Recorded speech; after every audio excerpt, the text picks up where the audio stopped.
আমাদের জন্য শিক্ষণীয়।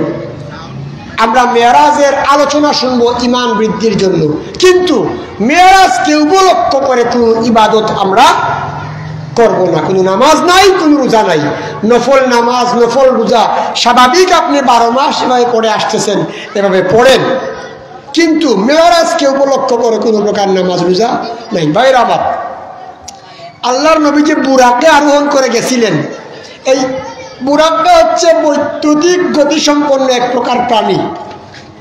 ঘোড়ার চাইতে ছোট, গাধার চাইতে বড় এক প্রকার প্রাণী আল্লাহর নবীর জন্য আল্লাহ পাঠিয়েছেন। এবার দেখেন, আমরা সিলেটি ভাষায় একটা কথা বলি যে জুল খাইতে আমরা শিরা খাইব, খইনি আমরা। গুড়িয়া কিন্তু সমান। বিজ্ঞানীরা সরাসরি কোরআন মানে না, কিন্তু গুড়াইয়া কোরআন মানে। এরা ওই বুরাককে ফলো করে তারা চিন্তা করলো ইসলামের নবী এক রাত্রে মক্কা মদিনা থেকে মসজিদে হারাম থেকে একেবারে কই থেকে কই চলে গেল। এটা তো কিছু কিছু ক্ষেত্রে দেখা যাচ্ছে সত্যতা মিলতেছে, কারণ মহাশূন্য গবেষণাগারে বিজ্ঞানীরা এখন অনেক কিছু গবেষণা করতেছে। তারা এগুলা চিন্তা করে একটা জন্তু আবিষ্কার করলো, এটার নাম হচ্ছে পার্কার সোলার প্রুব। এটা প্রতি মিনিটে প্রতি সেকেন্ডে 11,533.33 কিলোমিটার যেতে পারে প্রতি সেকেন্ডে। যদি প্রতি সেকেন্ডে 11,033 কিলোমিটার যেতে পারে, 333 কিলোমিটার যেতে পারে, তাইলে সর্বোচ্চ ধরেন এখান থেকে কতটুকু যেতে পারবে? এখান থেকে আমেরিকা, অথবা আমেরিকা মহাসাগর পাড়ি দিয়া। কিন্তু আল্লাহর নবী যে সফর করেছেন লাইলাম দ্বারা, আল্লাহ তাআলা রাতের একটা অংশ বলেছেন, রাত্রের মাত্র একটা অংশ।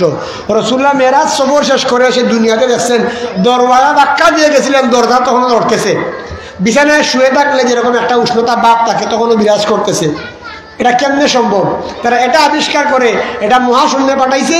মহাশূন্যে এদের সময় লাগবে 2,51,10,000 কোটি বছরের এক খণ্ড। আর আল্লাহর নবী বলছেন, আমি যখন বুরাকে উঠছি, জিবরাইল আলাইহিস সালাম যখন নিয়ে গেছেন, তখন আমার দৃষ্টির শেষ সীমা যদ্দূর পৌঁছতো তদ্দূর এক লাফে বুরাক চলে যেত। সুবহানাল্লাহ।